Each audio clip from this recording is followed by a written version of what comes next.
இந்த வீடியோவில் நம்ம என்ன பார்க்க போகிறோம் அப்படின்னா, ஒரு சுடிதாருக்கு வந்து சிம்பிளாக ஒரு டிசைன் வந்து எப்படி வைக்கலாம் அப்படின்னு தான் இந்த வீடியோவில் பார்க்க போகிறோம். வாங்க டிசைன் பார்க்கலாம்.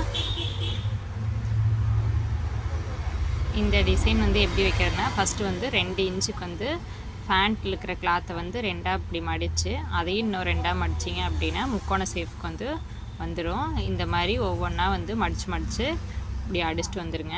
இந்த பக்கம் சைடு வந்து நான் ஆல்ரெடி வந்து ரைட் சைடு அடிச்சிட்டேன். இப்போ லெஃப்ட் சைடு வந்து அடிக்கிறது தான் வீடியோ போட்டிருக்கேன்.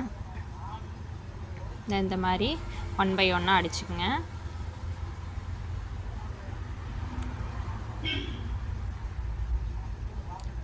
அடிச்சுட்டு அதுக்கு மேலே வந்து நம்ம ரோப் வந்து நம்ம வைப்போம் இல்லைங்களா, அந்த மாதிரி அதுக்கு வந்து ரோப் வைக்கிறது நம்ம எப்படி அடிச்சுட்டு திருப்பி விடுவோம்ல, அதே மாதிரி இது வந்து ஒரு 1/2 இன்ச்சுக்கு வந்து இதையே ரெடி பண்ணி எடுத்துக்கணும்.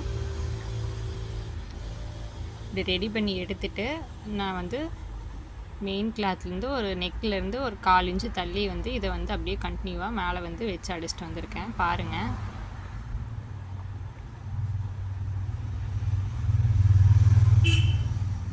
இது வந்து அந்த டிசைனில் வந்து அப்படியே மேலே வச்சு அடிச்சிருக்கேன். இது வந்து மேலே வச்சு அடிக்கும்போது தான் எந்த பிசுறும் இல்லாமல் நீட்டாக தெரியும். இது வந்து இந்த இடத்துல திருப்பும் போதும் துணியை வந்து அட்ஜஸ்ட் பண்ணி டர்ன் பண்ணுங்கள்.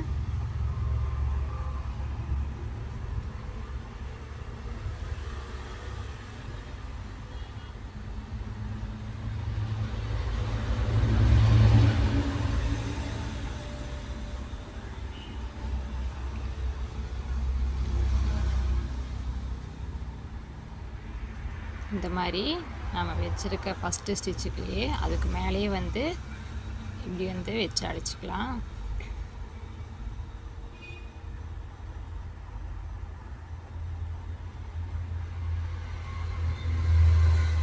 இந்த டர்ன் திருப்புற இடத்துல எல்லாமே நம்ம வந்து அதுக்கு தகுந்த மாதிரி அட்ஜஸ்ட் பண்ணி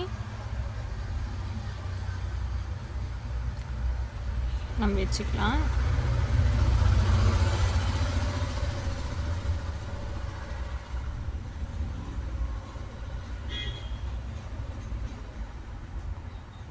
அவ்வளோதான், அடித்தாச்சு.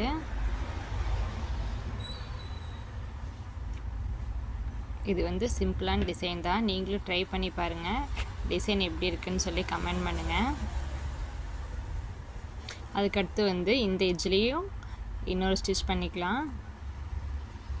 அப்போ தான் இந்த 2ஆவது தையல் போட்டோம் அப்படின்னோம்னா தான் வந்து பார்க்குறக்கு வந்து நீட்டாக இருக்கும்.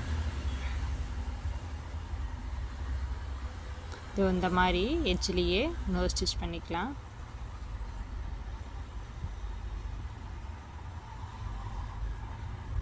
டிசைன் உங்களுக்கு பிடிச்சிருந்தது அப்படின்னா மறக்காமல் கமெண்ட் பண்ணுங்கள்.